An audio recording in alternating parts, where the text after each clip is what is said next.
بسم اللہ الرحمن الرحیم والصلاة والسلام علی اشرف الانبیاء والمرسلین۔ السلام علیکم ناظرین، آپ کو ہم رمضان کے اس خصوصی پروگرام میں خوش آمدید کہتے ہیں۔ میں ہوں آپ کا میزبان اظہر محمود۔ ہمارے ساتھ اسٹوڈیو میں موجود ہیں ایوب حامد صاحب۔ السلام علیکم ورحمۃ اللہ وبرکاتہ۔ تو ناظرین، جیسا کہ پچھلی نشستوں میں ہم رمضان کے بارے میں گفتگو کرتے آ رہے ہیں، قرآن کا رمضان کا تعلق، قرآن کی ایک بہت بڑی رحمت اور نعمت جو اللہ نے ہمیں عطا کی۔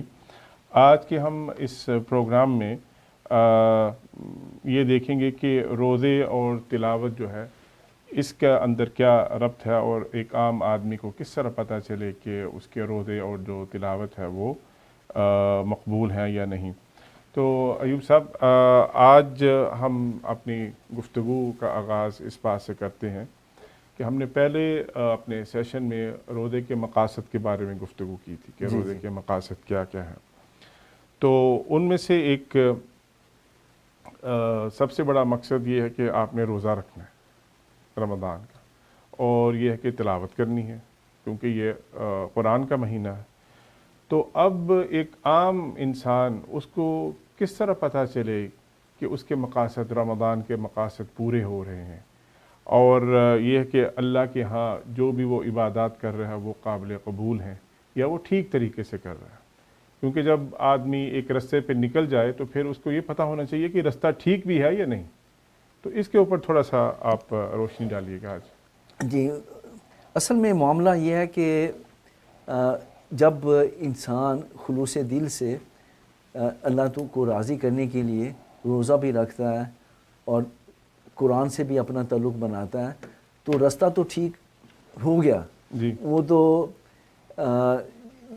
گارنٹی ہے اللہ تعالیٰ کی طرف سے کہ جتنے آپ مخلص ہوں گے اتنا ہی اللہ تعالیٰ کے ہاں وہ مقبول ہوگا، اتنا ہی آپ کو اجر ملے گا۔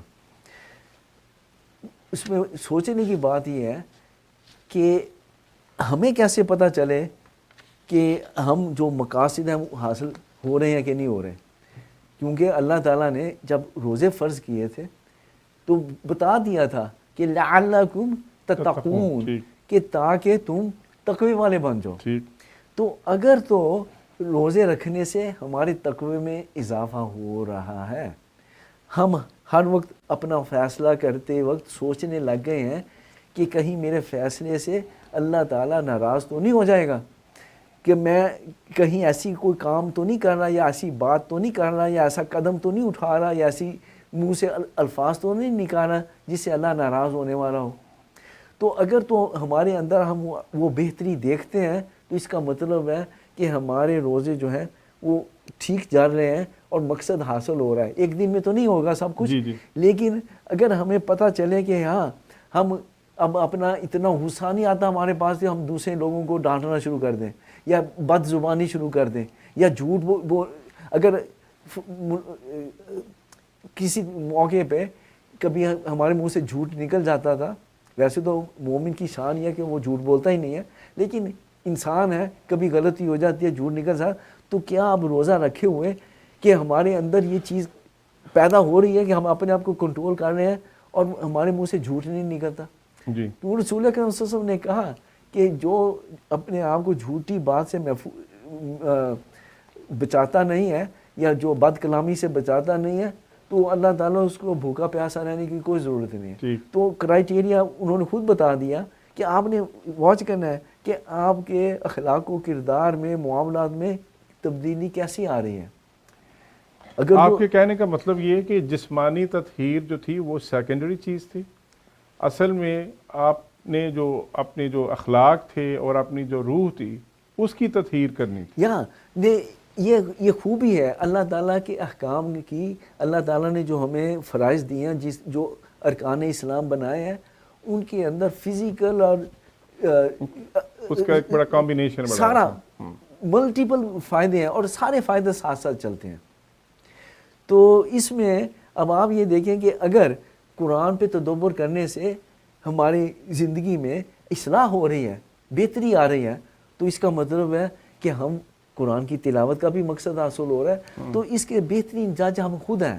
تو اگر تو وہ تبدیلیاں ہو رہی ہیں، اگر تو ہمارے امپرومنٹ ہو رہی ہے، اگر تو ہمارے خیالات اور اعمال پہ اثر ہو رہا ہے کہ ہمارے اندر وہ جو بہتری مطلوب تھی وہ آ رہی ہے، تو اس کا مطلب یہ ہے کہ ہم روزے کے اور قرآن کی تلاوت کے مقاصد پورے کر رہے ہیں۔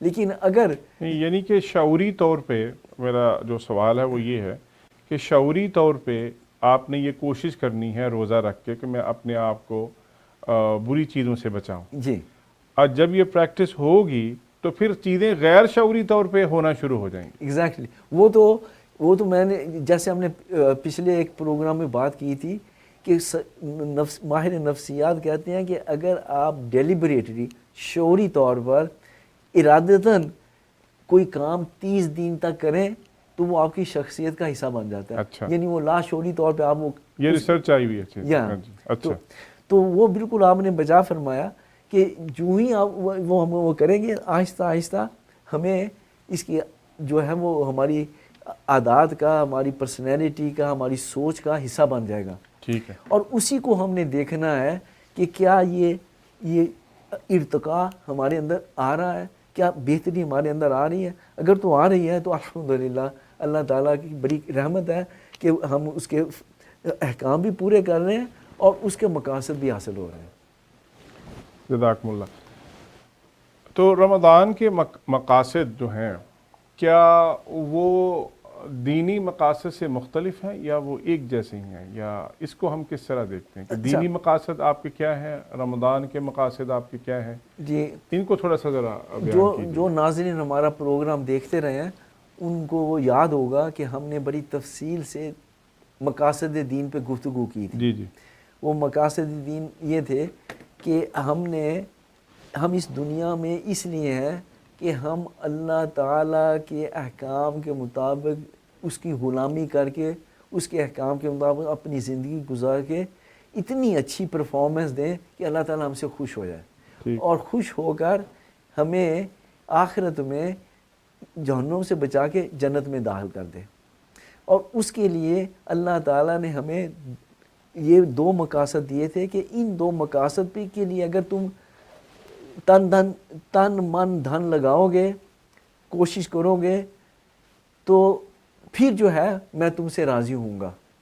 اور وہ 2 مقاصد کیا تھے کہ اپنا تزکیۃ النفس، یعنی اپنے آپ کو اپنا تزکیہ کرنا، جتنی بھی کوئی بری چیزیں یا ناپسندیدہ چیزیں ہمارے اندر پائی جاتی ہیں، خواہ وہ الفاظ میں ہو، خیالات میں ہو، عادات میں ہو، اعمال میں ہو، ہم ان سے چھٹکارا پا لیں، اور جتنی بھی ایسی چیزیں ہیں جو اللہ کو خوش کرنے والی ہیں، وہ خیالات ہوں، الفاظ ہوں، اعمال ہوں، عادات ہوں، اس میں ہم بہتر ہوتے چلے جائیں۔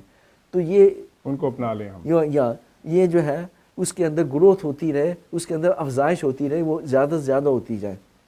تو یہ جو پروسیس آیت ہے قد افلح من تزکا، کہ جس نے تزکیہ کیا وہ کامیاب ہو گیا۔ تو یہ وہی بالکل وہی بات ہے کہ ہمیں اپنا یہ پروسیس آف کنٹینیوس امپرومنٹ کے تحت اپنا تزکیہ کرتے رہنا ہے۔ اوکے، دوسرا ہمارا یہ تھا کہ ہم نے جو اللہ تعالیٰ نے یہ دین کا ہمیں نظام دیا ہے، اس نظام کو اپنی سوسائٹی میں نافذ بھی کرنا ہے اور غالب بھی کرنا ہے، تاکہ دنیا کے تمام معاملات جو ہیں اللہ نے جو ہمیں دین اسلام دیا ہے، دین عدل و اعتدال اور احسان اور خوبصورتی، حسن عمل کا جو دین دیا ہے، اس کے مطابق دنیا جو ہے چلے۔ تو ان دونوں مقاصد کے لیے اللہ تعالیٰ نے ہمیں غلامی ہمارے اوپر لازم کی کہ ہم اس کی غلامی کرتے ہوئے ان دونوں مقاصد حاصل کریں۔ تو یہ تو دین کے مقاصد تھے۔ اب آپ یہ دیکھیں کہ روزہ جو ہے اور تلاوت جو ہے، یہ دونوں جو ہیں یہ ان دونوں مقاصد کو حاصل کرنے کے لیے ہماری مدد کرتے ہیں۔ اچھا، یہ آپ دیکھیں کہ ہم ابھی بات کر رہے تھے سارے کہ کس طرح روزے کے ساتھ ہمارا تقویٰ ہوتا ہے اور تزکیہ ہوتا ہے۔ تو وہ تزکیہ کا بھی عمل ہو رہا ہے، اور اس کے ساتھ جب ہم پورا قرآن پڑھتے ہیں، اس کے مضامین کا ادا کرتے ہیں، اس کے اوپر تدبر کرتے ہیں، تو ہمیں پتہ چلتا ہے کہ یہ ہماری زندگی میں دین تو نافذ نہیں ہے، وہ ہمارے معاشرے میں دین نافذ نہیں ہے، وہ غالب نہیں ہے، تو اس کی بھی وہ یاد دہانی ہوتی ہے۔ اس کے لیے بھی. تو اسی لیے یعنی یہ 30 دن اللہ تعالیٰ نے ہمارے لیے کر دیے کہ تاکہ ہم اپنی زندگی کا جائزہ لیں کہ دوبارہ اس ٹریک پہ آ جائیں کہ ہمارے دین کے مقاصد حاصل ہو جائیں. اوکے، جزاکم اللہ خیر جی. تو ناظرین، آج کی نشست میں ہم نے گفتگو کی رمضان کے مقاصد اور دینی مقاصد کے بارے میں، اور کس طرح رمضان کے جو مقاصد ہیں وہ ہماری رہنمائی کرتے ہیں کہ ہم دینی مقاصد کو حاصل کر سکیں. تو اس مختصر سیشن میں ہم نے بہت کچھ جاننے کی کوشش کی. اجازت دیجیے آج کے نشست میں. السلام علیکم ورحمۃ اللہ وبرکاتہ.